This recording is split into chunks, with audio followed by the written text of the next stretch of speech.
S'élancer sur une neige vierge loin des pistes balisées, c'est souvent le rêve du skieur et du passionné de montagne.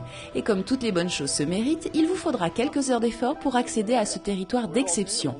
Au rayon matériel, chaussures et skis de randonnée, couteaux et peaux de phoque, synthétiques bien entendu, bref, le parfait équipement du skieur de randonnée.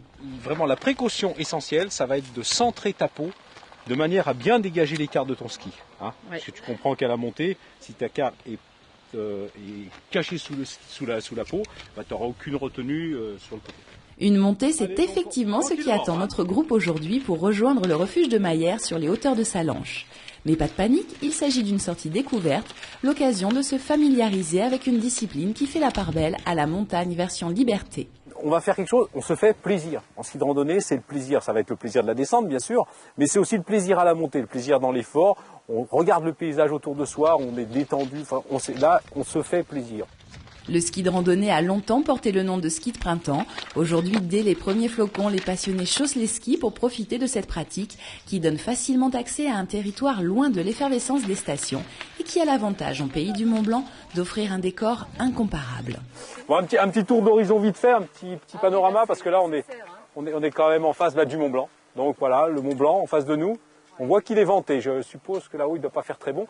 Juste devant lui, cette arête horizontale, c'est l'aiguille du Goûter, avec le fameux refuge du Goûter dont vous avez tous entendu parler. Le ski de randonnée, pour moi, c'est la plus belle des activités de montagne. On est dehors, on est en hiver, on est dans la neige. Je veux dire, il neige, le lendemain, il n'y a pas de traces de nouveau. Je suis libre, j'ai l'impression d'être au bout du monde.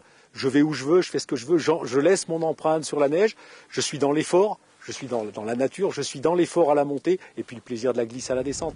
Pour nos participantes aujourd'hui, cette sortie était une vraie découverte, mêlant les plaisirs de la marche et de l'effort à ceux de la glisse. Puis c'est une montée assez homogène, pas trop dure et très très variée. Il y a des paysages qui varient tout au long. On passe un petit peu en forêt. Après, on a cette chance de découvrir un panorama superbe subitement. Ensuite, on a un petit plateau et puis on monte tranquillement jusqu'au refuge, donc c'est très joli, quoi. Il ne reste plus qu'à redescendre, oublier les pots de phoque, c'est désormais la glisse qui reprend le dessus. Bon, c'est bon, vous êtes bien tout en position descente au niveau des chaussures et des skis. Eh bien, c'est parti, maintenant on n'a plus qu'à aller se faire plaisir. Vous me suivez ?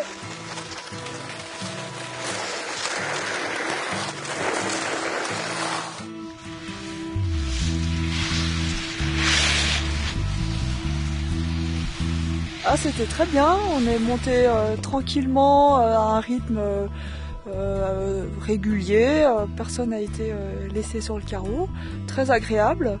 Et puis la descente, on a fait quelques beaux virages, c'était super. Sachez qu'au pays du Mont-Blanc, le ski de randonnée se pratique dans de nombreux sites et parce qu'il s'agit de zones hors piste pensées à partir avec des professionnels de la montagne, un réflexe essentiel pour se lancer à l'assaut de ces territoires encore vierges en toute sécurité avec l'équipement adapté. En sachant qu'on peut monter en gradation en termes de difficulté, en termes de sensations, on peut monter en altitude et on va trouver autre chose. Je dirais qu'on a tout. On part de la préalpe, on part de la moyenne montagne, on va aller jusqu'au sommet du Mont-Blanc puisqu'il est chez nous.